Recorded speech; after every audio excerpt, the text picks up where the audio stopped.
여러분 평안하신지요? 한 해를 마무리하며 여러분의 마음은 편안하신지요? 새해를 준비하며 여러분의 생각은 잠잠하신지요? 현재 세상 모든 것이 불안정합니다. 정계는 흔들리고 경제는 요동치며 질서는 무너져 내리고 있습니다. 이 속에서 우리는 불안해하며 살아가고 있습니다. 우리 나라는 어떻게 될런지, 우리 부모님 혹은 우리 아들, 딸은 어떻게 될런지, 우리 사업과 직장과 학업과 진로는 어떻게 될런지, 우리 생활은 어떻게 될런지, 남은 한 해 잘 끝낼 수 있을지, 곧 다가오는 한 해 큰 탈 없이 살 수 있을지. 바른스 앤 노블, 미국의 대형 서점 체인의 자료에 의하면 2018년을 기점으로 불안감에 대한 서적 판매율이 최소 25% 증가했다고 합니다. 2023년에 랜드 유럽의 조사에 따르면 세계 인구 어른 2명 중 1명은 가끔 불면증 증상을 경험하고 있으며 12명 중 1명 약 8%는 만성 불면증과 씨름하고 있다고 합니다. 대한민국 복지부가 최근에 발표한 자료에 의하면 국내 자살률이 10만 명당 27.3명으로 예년 대비 약 2.2명, 8.5% 증가한 것으로 알려졌습니다. 여러분, 우리는 불안감이라는 팬데믹 안으로 들어와 있는 것입니다. 하지만 걱정 안 하셔도 됩니다. 우리에게는 해결책이 있기 때문입니다. 오늘 본문 말씀에서 주님은 사도 바울을 통하여 이 해결책을 우리에게 알려주시고 계십니다. 우리에게 평안을 약속하고 계십니다. 그럼 불안감에 감염된 세상 속에서도 우리가 평안을 소유하기 위하여 사도 바울이 우리의 삶의 5가지 영역에 권면하고 있는 내용을 들어보도록 하겠습니다. 첫 번째, 공동체의 영역에게 전하는 권면. 두 번째, 의지의 영역에게 전하는 권면. 세 번째, 사회의 영역에게 전하는 권면. 네 번째, 신앙생활의 영역에게 전하는 권면. 그리고 마지막 5번째, 일상의 영역에게 전하는 권면입니다. 첫 번째, 공동체의 영역. 두 번째, 의지의 영역. 세 번째, 사회의 영역. 네 번째, 신앙생활의 영역. 그리고 마지막 5번째, 일상의 영역입니다. 그러면 첫 번째, 공동체의 영역에 대해서 잠시 살펴보도록 하겠습니다. 저는 불가피하게 공동체라는 표현을 사용했지만 이것은 교회에 국한되지 않음을 우선 말씀드리고 싶습니다. 신앙을 토대로 하고 있는 모든 공동체를 가리키는 표현으로 이해해 주시면 되겠습니다. 따라서 가족이 될 수 있고 부부가 될 수도 있고 친구나 지인이 될 수도 있다는 것을 마음에 두고 지금부터 나누고자 하는 내용을 들어주시면 감사하겠습니다. 2절에 보면 유오디아와 순두계라는 두 여인이 소개되고 있습니다.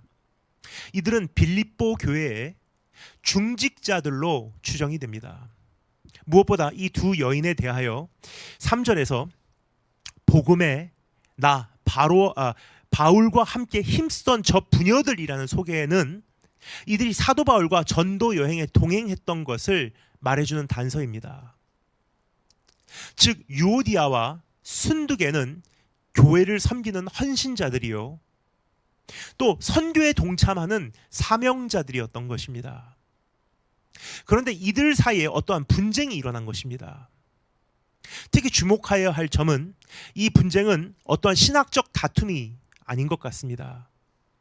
왜냐하면 고린도 교회에게 보낸 편지를 비롯한 다른 서신서에서 확인할 수 있듯이 신앙적 다툼의 경우 사도 바울은 신학적 근거를 구체적으로 제시해 주기 때문이에요. 교회 안에서 어떠한 신앙적 논쟁이 있으면요, 매번 사도 바울은 편지를 통해 그것을 신학적으로 풀어줬어요. 이번에는 그러한 내용이 전혀 언급되지 않고 있는 것을 볼 때 유오디아와 순두계 사이의 분쟁은 지극히 사적인 문제인 것으로 분석됩니다. 여러분, 제각기 나름 열심히 신앙생활하는 사람들도 서로 충분히 충돌할 수 있음을 알기 원합니다. 지극히 사소한 문제로 서로 충돌할 수 있는 것입니다. 아무리 열심히 사역을 하여도 죄인의 근성을 벗어버리기가 쉽지 않기 때문입니다. 더 나아가 깨진 세상에 살아가고 있는 한 정답이 없는 문제가 적지 않기 때문입니다. 이렇게 하나 저렇게 하나 손해와 불의와 억울함을 피할 수 없는 경우가 참 많은 것 같습니다. 그래서 의견이 충돌하고 오해가 쌓여가고 상처는 깊어지고 말은 격해지며 우리는 평안을 잃어버리게 되는 것입니다. 이러한 상황에 처한 이 두 여인을 향하여 사도 바울은 다음과 같이 권면합니다. 2절 말씀 읽겠습니다. 내가 유오디아를 권하고 순두계를 권하노니 주 안에서 같은 마음을 품으라. 서로 안에 존재하는 차이를 보지 말고 주 안에 있는 공통점을 찾기 시작하라는 것입니다. 각기 자기 입장을 주장하지 말고 함께 공동된 터 위에 서 있다는 사실을 기억하라는 뜻이에요. 예수 그리스도라는 공동된 터요, 복음이라는 공통된 터요, 하나님 나라라는 공통된 터 말입니다. 에베소서 4장 3절부터 6절에 보면 사도 바울은 이렇게 말하는 것을 또 들을 수가 있습니다. 평안에 매는 줄로 성령의 하나 되게 하신 것을 힘써 지키라.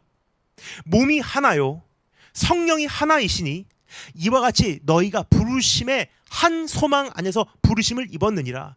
주도 하나요, 믿음도 하나이요, 세례도 하나이요, 하나님도 하나이시니 그래요.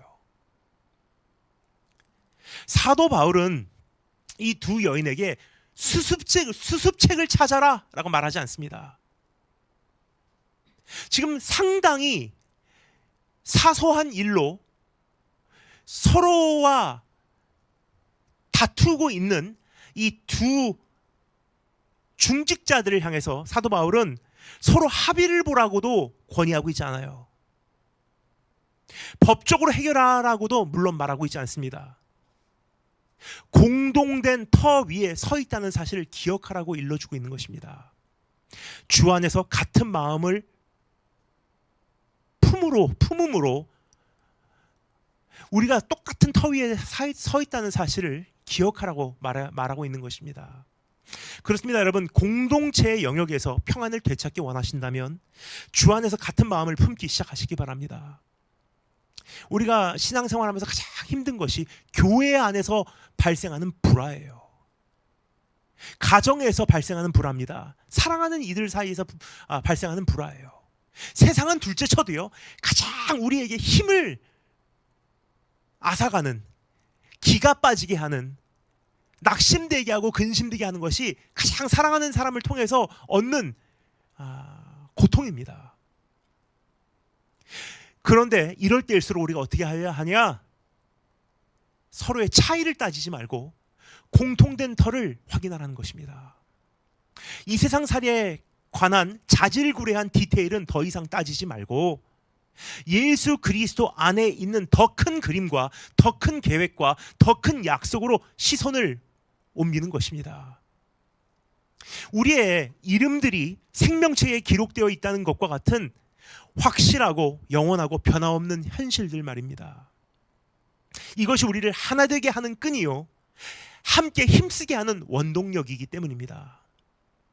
그래서 사도 바울은 3절에서 다음과 같이 부탁하고 있는 것이 아니겠습니까? 3절 말씀, 또 참으로 나와 멍에를 같이 한 자 내게 구하노니 복음에 나와 함께 힘쓰던 저 부녀들을 돕고 또한 클레멘드와 그 외에 나의 동역자들을 도우라. 왜? 같이 함께 할 수 있었던 이유는 무엇입니까? 그 이름들이 생명책에 있느니라 그래요. 즉 멍에를 같이 메고 복음에 함께 힘쓰고 사역에 동참할 수 있는 이유는 그냥 서로 좋아하니까가 아니라는 거예요. 좋아하니까 함께 가다가는 언젠가는 지치게 돼 있고요. 서로 안에서 실망하게 돼 있고요. 언젠가는 우리가 함께 공유했던 이 공통점이 나이가 들면서 세월 속에서 달라질 수밖에 없다는 거예요. 처음에 우리를 묶어 놓았었던 이 연합의 끈이 나중에는 낡아 썩어 끊어질 수가 있다는 것입니다. 하지만 오늘 이 말씀을 보면 그 이름들이 같이 생명책에 기록되어 있다고 말해요. 우리 같은 가족 아니냐. 이 자잘구레한 것으로 서로 다투지 말아라. 더 큰 영원한 약속을 함께 공유하고 있지 않냐. 한 하나님을 섬기고 있지 않냐. 그분의 그 마음을 우리가 함께 이루고자 하는 것이 우리 안에는 차이가 없다고 생각한다. 참 우리가 인생을 살면서 본질이 아닌 비본질적인 것으로 마음고생을 하며 세월을 낭비할 때가 적지 않다고 생각을 합니다. 저는 일본에서 신앙생활하며 참 제가 존경하는 담임 목사님 밑에서 믿음을 배웠습니다. 그 목사님은 일본의 그 대한민국 감리교회에서 파송한 일본 선교사 1호예요. 그런데 저희 가정은 정말 그 목사님을 사랑했고요. 정말 최선을 다해서 섬겼습니다. 하지만 그 목사님 아래서 저희 아버지는 장로 장립까지 받으셨습니다. 근데 어느 날 참 교회 안에 형성되었던 어떠한 발생한 불미스러운 일로 교회가 산산조각 나고 큰 어려움을 당하게 되었어요. 또 목사님과 저희 아버지 사이에서도 그토록 사랑했던 아빠와 자녀, 형과 동생 같은 그 관계가 금이 가기 시작했습니다.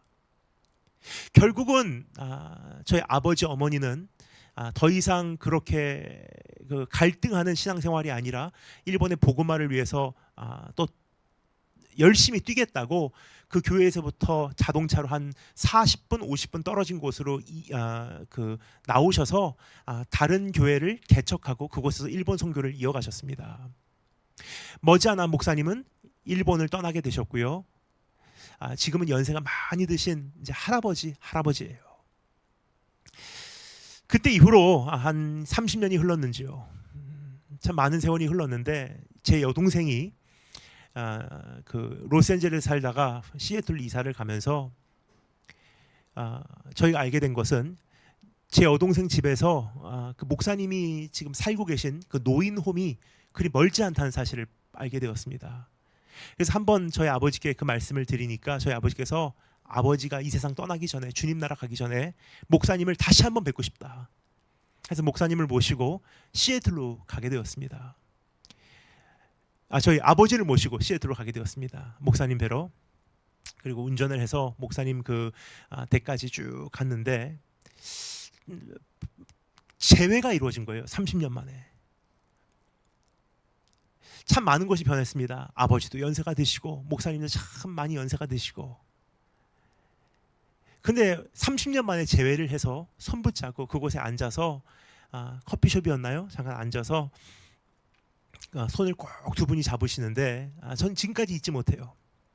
목사님께서 저희 아버지께 이렇게 말씀드리시더라고요. 장모님, 와타시가 미즈쿠다다. 내가 정말 미숙했습니다. 하면서 목사님께서 자신이 미숙했다고 아버지께 용서를 구하시더라고요.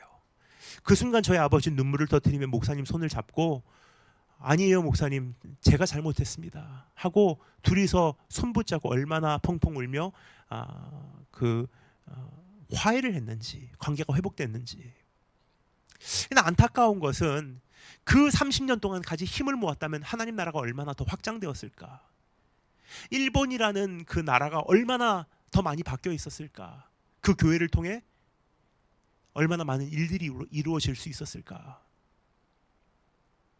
여러분, 우리는 돌아보면 정말 아무것도 아니더라고요. 해가 뜨면 정말 아무것도 아닌 문제들이 많아요. 오늘 밤만 지나면 내일 되면 내가 왜 그랬을까 하는 문제들이 참 많은 것 같아요. 근데 그 순간에는 그게 얼마나 크게 보이는지 거기다가 생명볼 걸고 끝장을 내려고 하더라고요. 그래서 평안을 잃어버리고 그날 밤 잠이 안 오고 두려움과 걱정과 후회와 죄책감과 악몽에 시달리는 거예요. 그런데 공동체라면, 같은 신앙의 토대 위에 우리가 맺혀진 관계라면 오늘 사도 바울이 참 기가 막힌 지혜의 말을 해주는 거예요. 큰 거 보지 말고, 자잘자잘한 거 보지 말고 더 큰 그림을 보아라. 공동된 터 위에 서 있다는 사실을 확인하고 같은 믿음의 경주를 달리고 있다는 거 확인하고 마귀와 사탄이라고 하는 이 공동된 원수를 맞서서 싸우고 있다는 거 잊지 말고 같은 주님 우리가 섬기고 있다는 거 잊지 말고 주 안에서 같은 마음을 품으라. 사실 이것만 돼도요, 우리 안에 한평생 겪는 엄청나게 큰 비율의 그 걱정, 근심, 두려움이 사라지게 돼 있어요. 평안이 도래합니다. 두 번째, 의지의 영에게 호소하는 사도 바울의 음성의 귀를 열어보도록 하겠습니다. 사도 바울은 우리의 의지의 영역에 호소하는데 2절 말씀 읽겠습니다. 주 안에서 항상 기뻐하라. 내가 다시 말하노니 기뻐하라. 설교자의 여기서 특징을 볼 수가 있습니다. 기뻐하라. 다시 말합니다. 기뻐하라. 기뻐하십시오. 너무나 중요한 말씀이기 때문에 다시 한 번 말씀드리겠습니다. 기뻐하십시오. 지금 사도 바울이 지금 이렇게 말하고 있는 거예요. 기쁨이라는 주제는 빌립보서의 주된 테마입니다. 편지의 서두에서부터 사도 바울은 자신이 가지고 있는 기쁨에 대하여 이야기했지 않습니까? 1장 4절을 읽어드리겠습니다. 하나님께 간구할 때마다 너희 무리를 위하여 기쁨으로 항상 기도하고 있다. 그러니까 편지의 introduction에서도 자기의 기쁨이 무엇인지를 공유하기 시작해요. 너희가 내 기쁨이다. 그러면서 2장으로 넘어가면서 그는 이렇게 말합니다.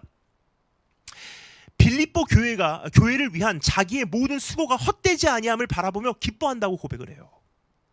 생명의 말씀을 밝혀 나의 다름질도 헛되지 아니하고 수고도 헛되지 아니함으로 그리스도의 날에 나로 자랑할 것이 있게 하려 함이라. 만일 너희 믿음의 재물과 봉사 위에 내가 나를 관제로 드릴지라도 내가 다 쏟아 부어져서 너희를 완성시키는 하나님께 올려드리는 제사가 된다 할지라도 나는 기뻐하고 너희 무리와 함께 기뻐하리니 이와 같이 너희도 기뻐하고 나와 함께 기뻐하리라. 여러분, 이 짧은 구절 안에 기뻐한다는 단어가 몇 번 나왔습니까? 이 외에도 빌립보서에서 기뻐한다는 표현은 자주 사용돼요. 그런데 오늘 이 본문 말씀에 항상 기뻐하라는 권면에 대하여 한 가지 의문점이 있습니다. 기쁨은 감정적 경험입니다. 그런데 어떻게 기뻐하라고 명령할 수 있겠냐는 질문이에요. 여러분, 감정에 대한 명령은 사실 할 수 없다고 생각해요. 너 슬퍼해라. 그게 쉽게 되는 게 아니잖아요. 행복해해라 그러면 행복해졌어요. 그건 아니잖아요. 웃으라고 말하면 웃는 연기는 할 수 있어요. 울라고 하면 우는 흉내는 낼 수 있을 것입니다. 그러나 기뻐하라고 감정에게 명령할 수는 없는 것 아니겠습니까? 하지만 오늘 이 말씀을 보면 기쁨은 선택의 영역에서부터 시작된다는 인상을 받습니다.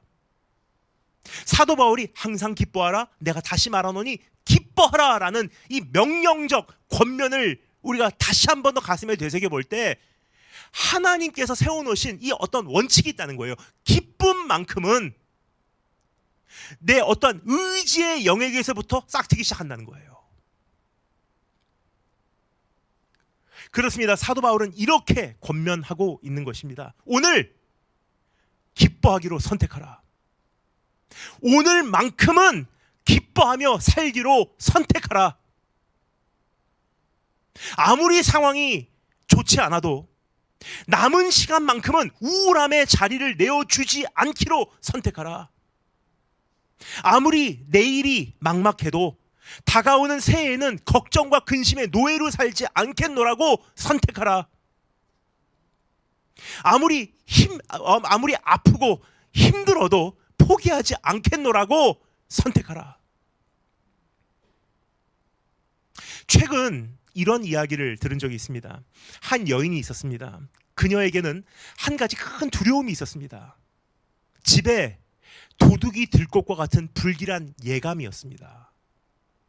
이 여인은 이러한 불안감을 가지고 10년, 20년, 30년을 지냈습니다. 아, 도둑이 들 것 같아. 잠잘 때도 도둑이 들 것 같아. 어디 여행 갔다가 돌아오면 혹시 도둑이 들지 않았을까? 그러한 불안감을 가지고 지내온 여인.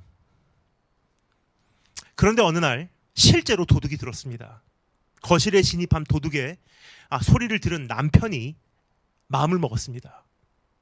그리고 도둑에게 가서 이렇게 부탁했다고 합니다. 도둑 선생님, 혹시 부탁 한 가지 드려도 될까요? 제 아내를 좀 만나 주십시오. 그녀는 선생님을 30년간 기다렸습니다. 도둑은 30년 만에 한 번 귀중품을 훔쳐갈 수 있습니다. 그러나 이 여인의 두려움은 그녀의 30년이라는 세월을 도둑질한 것입니다. 저는 이 이야기를 들으며 제 자신을 돌아보게 되었습니다. 여러분, 저는 잘 못하는 것이 정말 많습니다. 우리 권준 선교사님 바라보면 참 부럽습니다. 얼굴도 잘생겼을 뿐만 아니라 노래도 너무 잘 부르기 때문이에요. 그런데 하나님께 저에게 그 노래를 잘 부르는 달란트는 주지 않으신 것 같습니다. 만약에 제가 노래까지 잘 불렀다면 설교하다가 기분 내키면 노래 한 곡 뽑으면 사람들이 아마 너무 좋아했을 거예요. 근데 거기까지는 가지 못하도록 하나님께서 노래에 대한 달란트는 주지 않은 것 같습니다. 그냥 온 마음 다해 찬양할 뿐이에요. 정말 잘 못하는 거 많습니다. 하지만 하나님께서 저에게 주신 몇 가지 특기가 있어요. 첫째, 저는 청각이 좋습니다. 아주 작은 소리도 잘 들어요. 둘째, 저는 방향 감각이 뛰어나다고 생각합니다. 지도가 없어도 대충 느낌으로 목적지에 찾아갑니다. 한번 가본 곳도 거의 잊어버리지 않습니다. 한 가지 더 특기가 있습니다. 위험 감지 능력이 탁월하다고 생각합니다. 어떠한 사고가 발생하기도 전에 그 위험 가능성을 미리 감지하는 것입니다. 어떠한 사건이 일어나기도 전에 그 위험 가능성을 미리 감지하는 것입니다. 저는 여러 선교지를 다니며 이러한 특기를 정말 유용하게 사용하고 있습니다. 저의 부르심에 맞게 이러한 특기를 하나님께 저에게 선물해 주신 것 같습니다. 그런데 문제는 위험의 가능성에 민감하다 보니 필요 이상으로 걱정하고 염려하는 경우가 많다는 것입니다. 사고 날 것 같아. 여기서 커브 돌 때 조심해야 돼. 자동차 이렇게 세워놓으면 분명히 긁고 지나가. 이렇게 하다가는 오늘 자동차 펑크라도 나면 비행기 시간 늦어. 제 머릿속에서 수천 가지의 이 최악의 시나리오가 돌아가기 때문에 정말 인생을 조심스럽게 살아요. 그래서 미리 고민하고 빈틈없이 계획하고 수없이 확인하며 정신적 스트레스를 받는 것 같습니다. 저만 힘들면 되는데 제 주변에 있는 사람들도 가끔 힘든 것 같더라고요. 저 때문에. 이로 인하여 제가 잃어버린 시간이 적지 않은 것 같아요. 누리지 못한 기회가 참 많은 것 같습니다. 저도 두려움의 세월을 도둑질 당한 것입니다. 여러분은 어떠신지요? 아직 시작도 안 한 이 한 해 때문에 걱정하고 계시진 않으신지? 아직 일어나지도 않은 사건 때문에 밤잠 이루지 못하고 계시진 않으신지? 주님은 이렇게 말씀하신 것을 다시 한 번 더 가슴에 한번 되새겨 볼까요? 마태복음 6장 말씀, 내일 일을 위하여 염려하지 말라. 내일 일은 내일 염려할 것이요, 오늘의 괴로움은 오늘로 족하니라 그랬어요. 주님은 우리를 돌보신다고 하지 않으셨습니까? 목숨을 위하여 무엇을 먹을까, 무엇을 마실까, 몸을 위하여 무엇을 입을까 염려하지 말라. 뭐 먹고 살지, 내가 어떻게 내 자신을 갖고 가며 살지 염려하지 말라. 목숨이 음식보다 중하지 아니하며 몸이 의복보다 중하지 아니하냐. 공중의 새를 보라. 심지도 않고 거두지도 않고 창고에 모아 들이지도 아니하되 너희 천부께서 기르시나니 너희는 이러한 참새들보다, 이것들보다 귀하지 아니하냐. 너희 중에 누가 염려함으로 그 키를 한 자나 더할 수 있겠느냐. 아무리 걱정해도 1cm 안 큰다는 거예요. 그러므로 염려하여 이르기를 무엇을 먹을까, 무엇을 마실까, 무엇을 입을까 하지 말라. 너희 하늘의 아버지께서 이 모든 것이 너에게 있어야 할 줄을 아시느니라. 그렇습니다. 연말에 대한 걱정과 새해에 대한 염려와 직장에 대한 불안감과 인생에 대한 우울함과 씨름하기보다 우리가 먼저 해야 할 것이 있다는 거예요. 우리가 하나님의 자녀된 것을 확인하고 확신하는 것입니다. 이것만 제대로 되면 모든 것을 채워주실 것을 우리가 믿게 되고요, 또 주님은 그것을 그렇게 하실 것이기 때문이에요. 그래서 사도 바울은 주 안에서 항상 기뻐하라라고 말하고 있는 거예요. 주 안에서 항상 기뻐하라. 아무리 기뻐할 이유가 없어도 주님 안에서는 기뻐할 이유를 너희가 찾을 수 있지 않니? 여러분, 우리가 주님 안에 있다는 전제가 없이 기뻐하기로 선택하는 것은 아무런 근거 없는 막연한 낙관주의에 불과합니다. 잘 될 거야, 잘 될 거야. 뭐 무슨 근거로 그 얘기를 합니까? 느낌? 그거는 불충분해요. 기뻐하기로는 그냥 왠지 잘 될 것 같은 느낌이 들어. 그거는 우리가 기뻐할 만한 근거, 토대가 되지 않는다는 거예요. 근데 오늘 이 말씀에서 뭐라고 말합니까? 주님 안에서, 주 안에서 항상 기뻐하라. 왜요? 주 안에 들어가면요, 너는 내 자녀야. 내가 너를 책임질 거다. 주님 안에는 약속이 있고요, 확신함이 있고요, 그 약속을 책임질 수 있는 능력이 있기 때문이에요. 주님께서 우리를 돌보시기 때문입니다. 그래서 베드로전서 5장에서 이렇게 말하죠. 너희 염려를 다 주께 맡기라. 이는 저가 너희를 돌보심이라. 그래서 기뻐하기로 선택하는 것은 너무나 지혜로운 결정인 것입니다. 저는 제 조카 엘을 보며, 엘짱이라고 합니다. 엘짱. 사람이 아니에요. 프렌치 불독 강아지입니다. 애를 보며 참 많이 배웁니다. 사람이 개보다 못하다는 데가 정말 있는 것 같습니다. 저는 그 애를 보면서 참 부럽다, 얘가 세상에서 제일 부럽다 생각할 때가 있어요.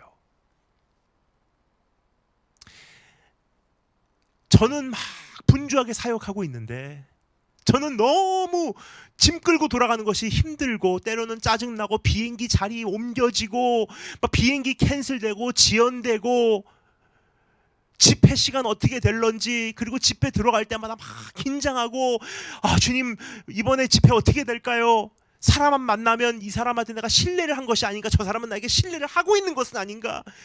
정말 피곤하게 살아요 제가. 그런데 그런 저에게 제 여동생 부부가요, 선물이라면서 엘의 사진을 한 장 보내줬어요. 그러면서 나보고 이렇게 하더라고요. 엘같이 살아. 어떤 사진이었냐? 전 기가 막혔습니다. 이번에 거대한 사이클론, 폭풍이 제 여동생 부부가 사는 시애틀 지역을 정통으로 강타해버렸어요. 전봇대 다 쓰러지고요, 전화 통화하고 있는데 정전이 돼버린 거예요. 완전히 통신만 끊겼어요. 집에 난방이 멈추고요, 냉장고 시스템 셧다운이에요. 집에 있었던 모든 냉장고, 냉동실에 있는 것은 다 버려야만 했습니다. 더 이상 그 한겨울에 난방 시스템 자체가 가동이 되지 않아서 전기 자체가 나오질 않으니까 추워서 급하게 짐 싸서 그냥 하루 이틀 입을 것만 챙겨서 도둑 들어오지 않도록, 도둑 걱정이네요, 문 잠궈 놓고 강아지 뒤에다가 싣고 전기가 나오는 곳을 찾아서 여동생 부부가 피신을 간 거예요.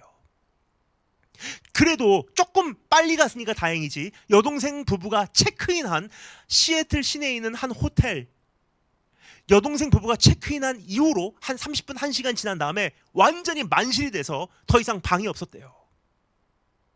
조금 늦었으면 못 들어갔던 거예요. 갈 곳이 없었던 것입니다. 호텔 방에 들어가자마자 여동생 부부는 갖고 오지 못한 거, 집은 어떻게 될까? 혹시 도둑 드는 거 아닌가? 조금 전에 말씀드렸던 그 이상한 이야기는 제 여동생 부부 이야기가 아닙니다.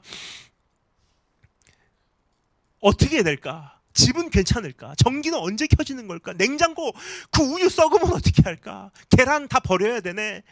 이제 다 썩어서 버리는 게 일인데, 어떻게 하지? 이 호텔 값은, 이 호텔비는 더 매일매일 발생하는데 막 걱정이 되는 거예요. 언제 회사 돌아갈 수 있을까? 일은 될까? 이대로 생활이 회복이 되는 것일까? 도로 상황은 어떨까? 근데 애를 봤어요. 그러니까 이렇게 하고 있더래요. 얘는 세상 모르고 그냥 편하게 자는 거예요. 왜냐? 엄마 아빠만 있으면 얘는 행복하기 때문에. 엄마 아빠 안에 내가 있는 한 자기는 걱정 근심 없는 거예요. 시간이 되면 밥 먹여줄 거고요. 시간 되면 밖에 내려가서 볼일 보게 할 거고요. 아무리 상황이 나빠도 강아지 한 마리라도 내가 사랑하는 내 아이라고 생각하니까 강아지 한 마리라도 아무리 최악의 상황에도 품에 품고 자면 품고 잤지 절대로 얼려 죽이지 않기 때문이에요. 근데 그걸 알고 있는 것 같아요, 이 강아지가. 여러분, 근데 우리가 그걸 압니까? 하나님께서 우리의 아버지시고 나의 주인이신데 내가 주 안에 있다고 하는데, 내가 주 안에 있는 거잖아요. 성경에 얼마나 많이 표현이 납니까? 주 안에서, 주 안에서, 주 안에서, 주 안에서. 내가 주님 안에 있는데 우리는 하나님 안에 있으니까 안심하고 자기보다도 우리는 걱정이, 냉장고에 있는 우유 쉬는 거 아닌가? 이거 진짜 이렇게 하다가는 내가 이 회사는 어떻게 되냐? 내 직장은 어떻게 되냐? 이 전기는 언제 들어오냐? 집 괜찮냐? 여동생이 그걸 먼저 깨닫고 저에게 엘 사진을 보내주고, 저는 정말 사역에 지쳐 있을 때 그 사진을 보고 얼마나 큰 위로가 되는지 몰라요. 사실 딱 그 정도만 내가 우리 하나님 앞에 했다면 내 안에 있는 굉장히 많은 걱정, 근심, 염려는 사라질 거예요. 여러분, 오늘 우리가 기억하기 원합니다. 주 안에 있다는 사실. 그래서 오늘 사도 바울은 말합니다. 주 안에서 항상 기뻐하기로 선택하라. 내가 너에게 다시 말하노니 주 안에서 항상 기뻐하기로 선택하라. 우리의 의지가 이제 정해지기를 주님의 이름으로 축원드립니다. 세 번째, 사회의 영역입니다. 우리가 평안을 잃어버리는 원인 중 한 가지는 사회생활에서 발생하는 불화가 아닌가 생각이 듭니다. 이미 위에서 살펴보았듯이 신앙을 토대로 하고 있는 공동체라면 주 안에서 같은 마음을 품으려고 노력하면 됩니다. 그렇죠? 같은 신앙인끼리 사랑하는 아내와 혹은 주님 안에서 형제 자매끼리는 그래, 우리는 주님 안에서 같은 마음을 품자 하고 한번 화해하자, 노력할 수 있는 거예요. 그렇죠? 문제는 사회생활 속에서 발생하는 불화는 그러한 공동체가 아니라는 점이에요. 회사에 갔는데 회사 내 부사장님, 뭐 사장님, 우리 과장님하고 이게 문제가 생기잖아요. 그럼 그분한테 가서 주님, 주 안에서 우리가 같은 마음을 품읍시다 그러면 잘못하다가 뺨 맞습니다. 그러니까 그거는 신앙의 공동체 안에서 그게 가족이든 교회든 그 안에서 해당되는 말씀이지만 지금 우리가 살펴보고자 하는 이 말씀은요, 사회생활을 하며 이 세상에서 어떻게 살아가냐예요. 5절 말씀, 너희 관용을 모든 사람에게 알게 하라. 영어 성경은 관용이라는 단어를 gentleness라고 번역하고 있습니다. 영어 원어 헬라어로는 에페케이아라고 하는 단어인데 이것은 부드러움, 오래 참음, 겸손함, 자비로움, 절제됨, 적당함이라는 뜻입니다. 즉 사회생활 속에서 발생하는 불화로 인한 걱정과 근심과 염려를 피하기를 원하거든 모든 사람에게 관대하여져라. 수많은 이 세상 살이에서 발생하는 그 마음 졸이는 경험을 어느 정도 축소시키고 싶다면 사람들하고 마찰이 일어나기 전에 그냥 관대하게 베풀라. 그들을 부드럽게 대하라. 그들을 오래 참아 주어라. 그들에게 겸손히 다가가라. 그들에게 감정을 절제하라. 그들을 적당히 대하라. 여러분, 우리가 사는 세상은 살벌하고 거칠고 무섭게 변하고 있습니다. 이러한 날이 올 것이라는 사실을 주님은 이미 경고하셨습니다. 마태복음 24장 12절에 보면 불법이 성함으로, 불법이라는 것은 언제나 말씀드렸듯이 이것은 unlawful deeds, 사람이 법을 지키지 않는 날이 온다는 뜻이 아니라 lawlessness, 법이 사라진다는 날이에요. 사라진다는 뜻이에요. 이 세상에 법 자체가 사라진다, 즉 사람들이 법을 존중하지 않게 된다는 거예요. 왜냐? 각자가 내 나름대로의 나라는 법을 갖고 있기 때문에 보기에 좋은 대로 행한다는 거예요. 모든 것이 상대주의적으로 변한다는 뜻입니다. 불법이 성함으로 많은 사람의 사랑이 식어지리라 그랬어요. 사도 바울은 다음과 같이 말합니다. 디모데후서 3장 말씀, 네가 이것을 알라. 말세에 고통하는 때가 이르르니 사람들은 자기를 사랑하며 돈을 사랑하며 자긍하며 교만하며 회방하며 부모를 거역하며 감사치 아니하며 거룩하지 아니하며 무정하며 원통함을 풀지 아니하며 참소하며 절제하지 못하며 사나우며 선한 것을 좋아하지 아니하며 배반하며 팔며 조급하며 자고하며 쾌락을 사랑하기를 하나님 사랑하는 것보다 더하며 그래요. 여러분과 제가 살고 있는 이 시대입니다. 지금 오늘날의 사회입니다. 저도 이 사회의 한 일원으로서 이러한 시대적 큰 흐름 속에서 더 독해지고 있는 자신의 모습을 만나게 됩니다. 제가 이 시대의 어떤 유행에는 뒤처지지는 않는 것 같습니다. 결과적으로 마음의 그 평안이 사라지는 것을 보게 돼요. 인정사정 없는 사회 속에서 스스로를 지켜내야 하기에 항상 긴장하고 걱정하고 초조해하며 점점 강팍하게 되어가는 내 자신의 모습을 발견할 때 참 안타까워요. 나도 모르는 사이에 어깨에 힘이 들어가 있고요. 긴장하고 있더라고요. 나도 모르는 사이에 가드가 올라와 있고요. 나도 모르는 사이에 사람을 향한 불신이 있더라고요. 저 사람이 나를 어떻게 아프게 할까? 또 배려도 예의도 상식도 급격히 사라져가는 이 시대 속에서 순간 짜증나고 화가 치밀어 오르고 도저히 용납할 수 없는 경우도 종종 생기는 것 같습니다. 제가 견디지 못하는 게 하나 있어요. 흡연자예요. 저는 기관지가 약합니다. 그래서 제 옆에서 굳이 흡연을 하지 않아도요, 흡연을 심하게 하는 사람이 제 옆에만 한 10분 앉아 있어도 저는 목이 아파요. 그럼 저는 편도선이 약하기 때문에 편도선이 붓기 시작하면 금방 열이 오르기 때문입니다. 근데 비행기를 탔는데 바로 옆자리가 그런 흡연자라면 정말 제가 힘들어요. 그러면 막 마음에서 원망과 불평과 막 독한 마음이 나오는 거예요. 그러다 보면 마음의 평안이 사라집니다. 그런데 주님은 우리에게 지혜를 속삭이시고 계세요. 너희 관용을 모든 사람에게 알게 하라. 그들이 무례해도 너는 그들에게 관대하라. 그들의 말과 행동을 인내하라. 그리고 적당히 반응하라. 절대로 지나치게 분을 품지 말고, 그리고 지속적으로 원한을 품지 말라. 이게 그들을 위한 거이기 전에 너를 위한 거야. 이런 마음으로 살아가지 않으면 정말 평안이 사라진다. 이게 가능할까요? 너무 약이 오르고 분하고 화가 나는데, 사실 그런 적 있지 않습니까? 화가 나고 부글부글 끓는데 옆에서 참어 그러면 폭발해버려요. 막 화가 나고 이야기하는데 calm down 하면 폭발해버려요. 주님께서 나의 이 억울함과 이 약오르는 것을 공감해 주지 못하나 하는 생각을 할 수 있어요. 그런데 오늘 이 말씀 보면요, 우리에게 해결책을 주고 있습니다. 너무 약이 오르고 분하고 화가 나는데 어떻게 그럴 수가 있을까? 어떻게 그들에게 관대할 수가 있을까?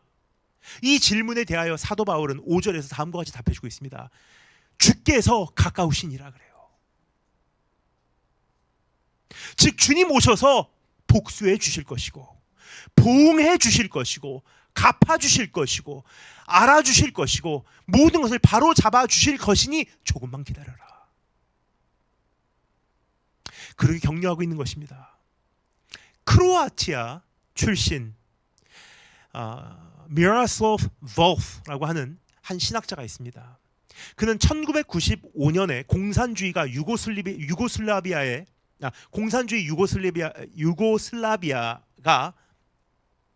1995년에 집행한 인종 청소를 경험했던 사람이에요. 그때 이제 그 공산주의 쪽에서 인종 청소하겠다고 굉장히 많은 사람들을 대학살했어요. 거기서 상상할 수 없는 이별과 아픔과 상실을 이 볼프라고 하는 분은 겪었습니다. 그리고 그는 그의 원수인 유고슬라비아를 용서할 수가 없다고 생각했습니다. 근데 그때부터 참 많은 시간이 흐른 후 그가 결국은 자기의 그 원수를 용서하면서 쓴 책이 있어요. A Spacious Heart, 넓은 마음이라는 책인데, 그 책의 가장 핵심 내용이 무엇이냐? 용서해야지, 그 사람에게 관대해야지, 정말 내 원수를 사랑해야지 하는 것은 한계가 있다는 거예요. 노력해서 될 문제가 아니라는 거예요, 사실. 그냥 나를 지나가다가 툭 친 사람, 그 사람을 향해서는 용서해야지, 용서할 수 있을 거예요. 그 정도는. 근데 우리가 당한 피해가 거대하면 거대할수록 용서는 우리에게 희생을 요구해요. 왜냐? 실제로 그 용서는 아프기 때문이에요. 진짜로 이 피해가 크면 클수록 이 누구를 용서한다는 것은 어마어마한 에너지가 요구가 되는 것입니다. 그래서 이게 쉬운 일이 아니라는 거예요. 근데 이가 그 자신의 부모와 친척과 그 자신의 아는 모든 사람들을 그냥 대학살해서 죽인 그 원수들을 사랑할 수 있었던, 용서할 수 있었던 그 이유가 무엇이냐? 이렇게 말해요. 우리가 우리의 복수의 칼을 스스로 잡아들지 않는 이유는요, 언젠가 하나님께서 우리를 대신해서 복수의 칼을 잡아들어 주실 것을 믿기 때문이라. 존 레넌이 Imagine이라는 곡을 불렀을 때 우리 참 열광했어요. Imagine there's no heaven. 이 세상에 천국이 없다고 상상해 보십시오. 그러면 전쟁도 없고 종교도 없고 싸울 이유가 없습니다. 근데 가만히 생각해 보잖아요. 존 레넌은 미치광이에요. 왜 그러냐? 논리적으로 이게 굉장히 휘인 논리를 갖고 있어요. 왜냐? 죽은 다음에 천국이 없고요. 죽은 다음에 하나님이 존재하지 않고요. 죽은 다음에 선함과 악함을 심판할 수 있는 심판자가 없다고 하면요, 오늘을 위해서 우리 모두가 산다면요, 우리가 원하는 대로 살면 되는 거예요. 그런데 내가 오늘 조금이나마 바로 살려고 하는 이유가 무엇입니까? 죽은 다음에 심판이 있기 때문이에요. 마찬가지예요. 오늘 용서할 수 없는 자를 용서하기 위하여 노력하고 몸부림치는 이유는요, 내가 복수하지 않아도 하나님께서 언젠가 복수해 주실 거야 라는 확신이 있기 때문이에요. 주의 날이 가까움이라. 그러니까 너는 그냥 관대함을 베풀라. 적당히 반응하고 그냥 좋은 게 좋은 걸로 넘어가면 돼. 네 번째, 신앙생활의 영역이게 호소하는 내용을 들어보도록 하겠습니다. 지금까지 우리의 삶의 공동체와 의지와 사회의 영역을 향한 권면을 들었습니다. 이제 잠시 신앙생활의 영역이게 호소하는 내용을 들어보도록 하겠습니다. 사도 바울은 6절에서 아무것도 염려하지 말라라고 합니다. 아무것도 염려하지 말라. 평안하라. 다음과 같은 네 가지 요소가 우리의 신앙생활을 구축할 때 우리의 삶에서 염려는 사라지고 평안이 도래할 수 있기 때문이에요. 그 네 가지 요소가 무엇인지, 첫 번째, 기도하는 것입니다. 그래서 이렇게 말하죠. 너희는 아무 일에도 염려하지 말라. 오직 모든 일에 기도함으로. 근데 여기 기도한다는 단어가 표현되고 있는데 원어로는 다른 의미가 내포되어 있습니다. 이 기도라는 단어 안에 예배라는 의미예요. 그러니까 더 정확한 번역은요, 너희가 그 모든 일에 염려하지 말라. 오직 모든 일에 예배함으로 혹은 기도함으로. 근데 사실 기도와 예배는요, 본질이 동일합니다. 기도와 예배는 하나님께 집중하는 시간이에요. 하나님과 연합하는 행위인 것입니다. 따라서 사도 바울은 이렇게 말하고 있는 것입니다. 염려하지 말라. 하나님께 집중함으로, 하나님과 연합함으로. 이사야 6장에 보면 우시아라는 왕이 죽습니다. 그 우시아는 이스라엘에 참 많은 그 기대를 입었던 왕이에요. 이스라엘의 종교 개혁을 일으키고요, 이제 이스라엘 백성이 회개하고 하나님께 돌아올 수 있게 했던 그 다리 역할을 하는 왕이었습니다. 그래서 이사야 선지자를 비롯해서 수많은 사람들이 우시아 왕에게 희망을 걸었어요. 이 왕을 통해서 이 나라가 하나님의 바로 설 것이다. 이 왕을 통해서 이스라엘이 하나님께 돌아올 것이다. 정치적으로, 제도적으로 이 나라가 하나님의 나라로 온전히 설 수 있도록 만들어낼 것이다. 근데 그 기대를 저버리고 우시아 왕이 죽어버려요. 그러니까 희망이 하루아침에 꺾여버린 거예요. 그러니까 이사야 선지자는 너무나 절망해서 갈 곳, 다른 곳 말고 하나님의 성전을 찾습니다. 혹시 주님께서 뭐라고 말씀하실까? 근데 그곳에서 그에게 하나님께서 어떻게 하십니까? 내가 네 기도를 들었다 라고 말씀하시지 않으십니다. 이스라엘은 이렇게 될 것이다 라고도 말씀하지 않으세요. 주님은 이사야 선지자의 시선을 하나님께 고정시켜서요, 하나님을 목격해 하세요. 이사야 선지자가 들어가서 보니 여호와께서 보좌에 앉아 계시더라. 하나님을 보게 하는 거예요. 염려하지 말라. 너의 시선을 하나님께 고정시켜라.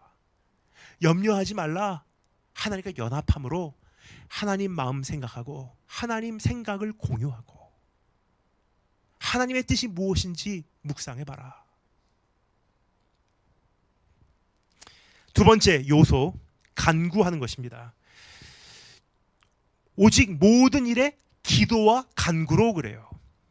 여기 간구라는 표현은 원어적 의미로 간절한 부르짖음이라고 이해하시면 되겠습니다.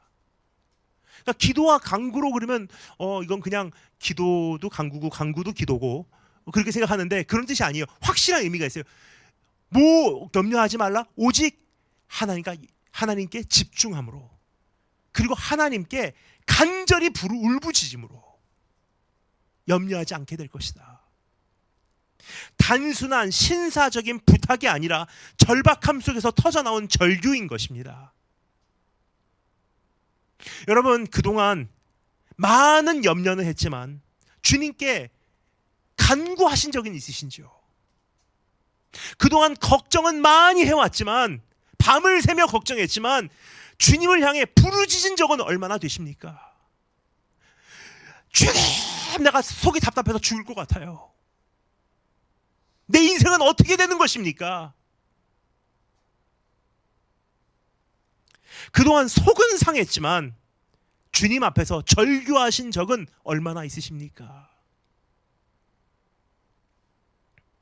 세 번째 요소, 감사하는 것입니다. 너희 구할 것을 감사함으로. 감사라는 열매는 신뢰라는 나무에서 맺혀지는 결과물입니다. 주님을 신뢰하지 않으면 절대 참으로 감사할 수 없는 것입니다. 이해가 되지 않는 상황이 너무나 많기 때문에 신뢰를 했을 때 모든 것이 감사로 바뀌는 거예요. 감사하지 않으면 불평과 불만으로 채워지게 되어 있어요. 신뢰가 없으면 감사가 없고, 감사가 없으면 그 자리를 불평과 불만이 채워내게 됩니다. 걱정과 근심과 염려와 두려움과 공포가 나를 사로잡게 되는 거예요. 어떻게 될까? 어떻게 되는 거지? 그리고 이러한 불평과 불만을 가지고는 절대 평안을 소유할 수가 없게 되는 것입니다. 그러므로 주님을 신뢰함으로 만사에 감사할 수 있어야 하는 것입니다. 그래서 오늘 정말로 우리가 염려하기 싫다, 더 이상 정말 이 두려움의 쇠사슬에서 나는 풀려나고 싶다 하신다면 주님을 신뢰하는 것부터 시작해야 되는 거예요. 하나님, 내가 믿습니다. 주님께서 내 인생 책임지실 걸 믿습니다. 내 발길 책임지실 걸 믿습니다. 주님, 나 절대로 그냥 굶어 죽게 하시지 않는 사실 믿습니다. 내 인생길 그냥 막 가는 것 같아도 하나님께서 내 길을 지금 준비하시고 예비하시고 인도하시고 계신 것을 믿습니다. 네 번째 요소입니다.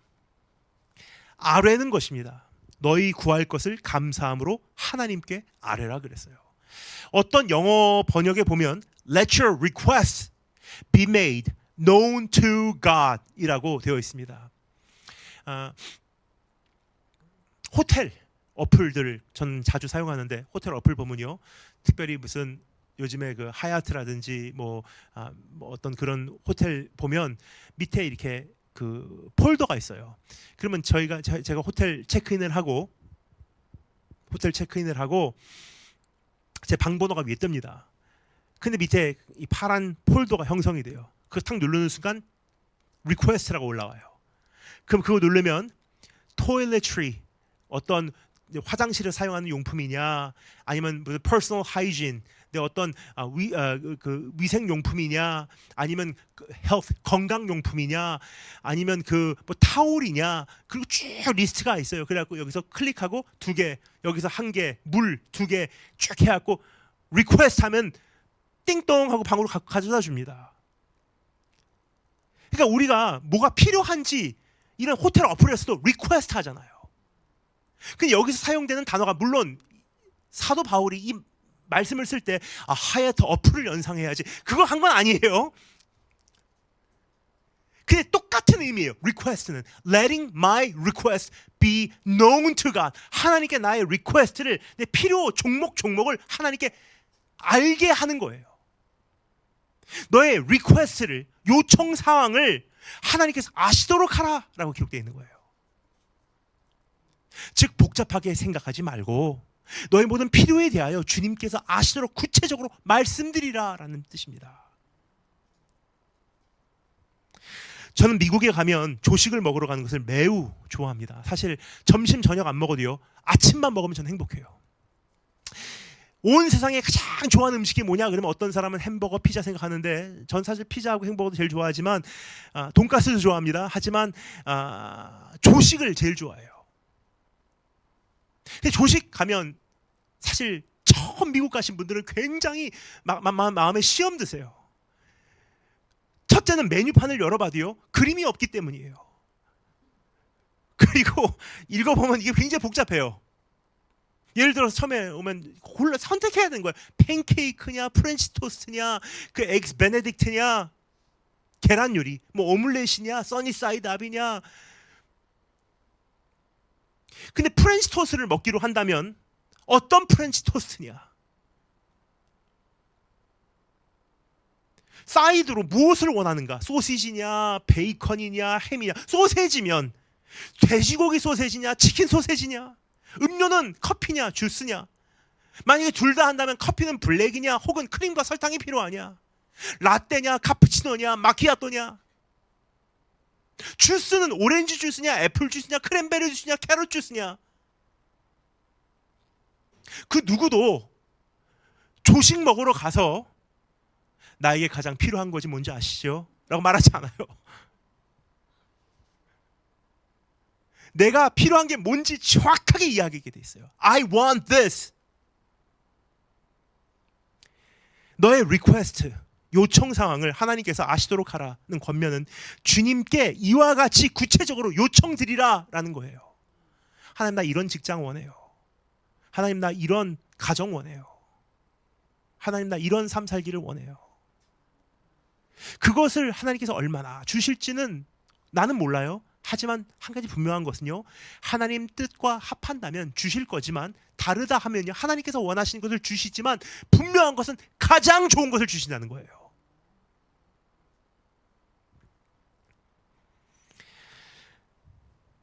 만약 우리가 이와 같이 기도와 간구와 감사와 아뢰므로 주님께 나아가면 어떻게 된다고 합니까? 7절 말씀.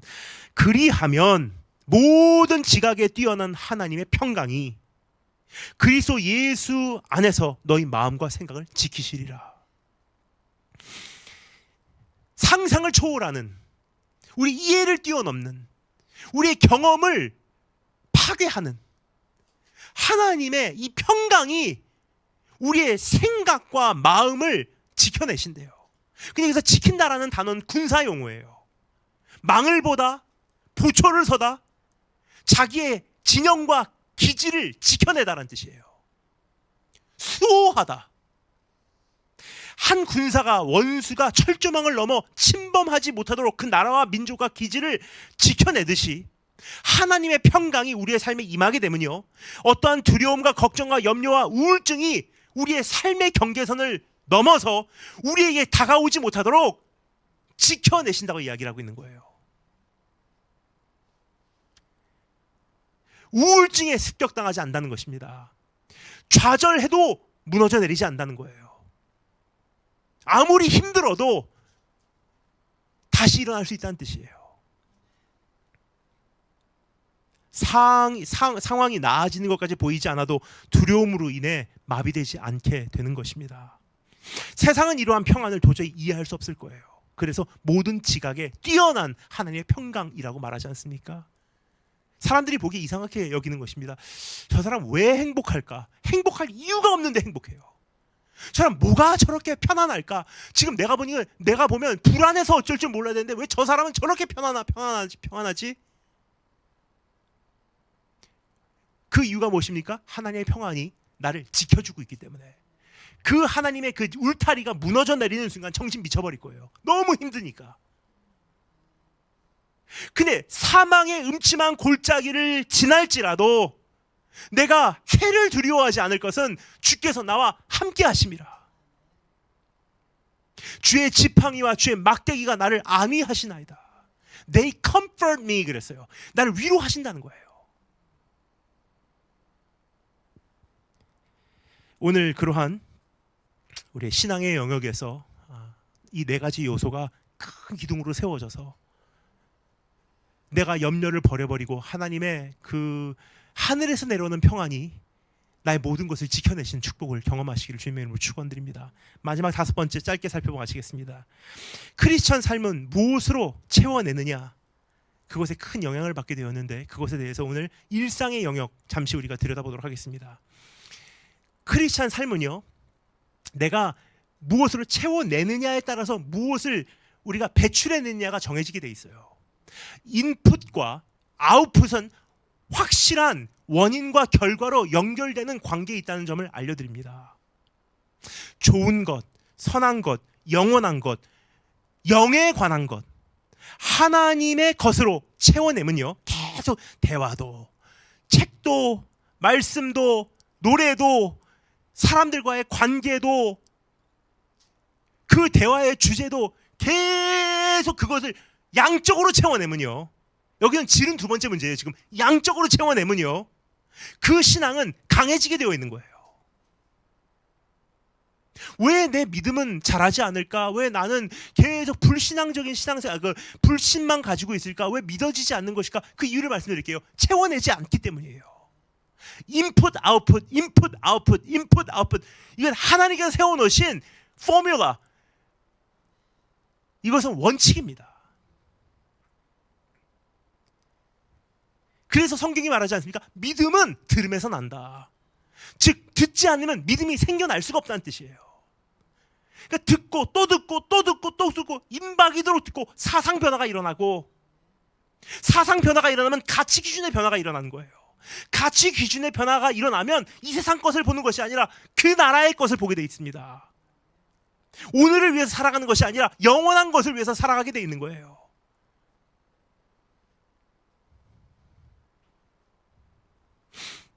하나님의 말씀과 꾸준한 기도와 찬양과 예배와 서적과 신앙의 동지들과의 대화는 우리를 온전히 서게 하는 역할을 합니다.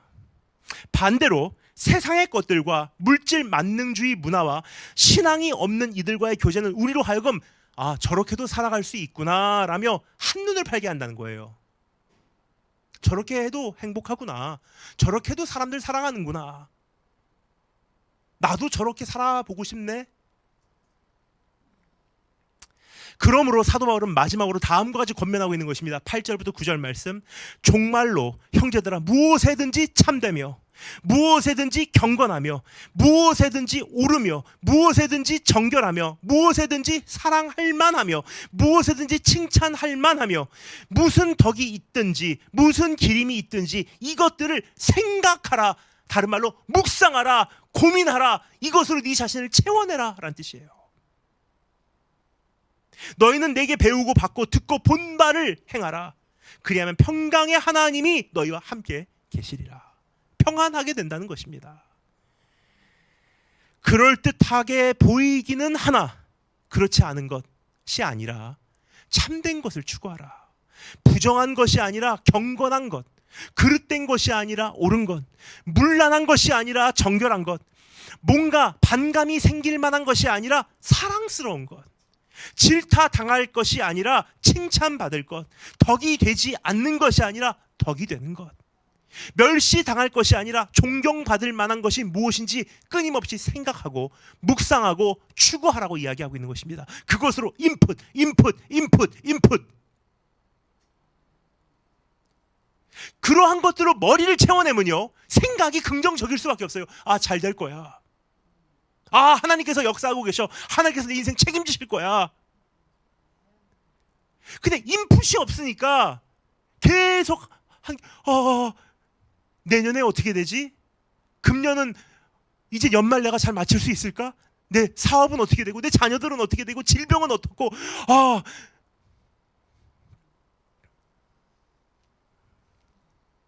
여러분 오늘 온전한 것으로 인풋해 내시길, 우리 양적인 싸움에서 이기시기 바랍니다. 좋은 것들을 계속 채워내는 거예요. 여러분 이제 곧 우리는 크리스마스를 맞이하고자 합니다. 주님은 진리이시고 거룩하시고 선하시고 공의로우시고 사랑스러우시고 높여드리기에 합당하신 분이십니다. 이번 크리스마스 기간 이분으로 우리의 머리와 마음을 그리고 삶을 가득 채워내신다면 하늘에는 영광이요 땅에는 뭐라고요? 평화라 그랬어요. 그분 바라보시고 충분히 그분 묵상하시고 그분 생각하시고 그분 닮아가시고, 그렇게 되면 하늘의 영광 그리고 내 삶의 평화가 도래하게 됩니다. 그리고 한 해를 마무리하고 새해를 맞이할 때 오늘 말씀을 통하여 참된 평안을 되찾으시는 우리 한 분 한 분 되시길 주님의 이름으로 축원드립니다. 다 기도하겠습니다.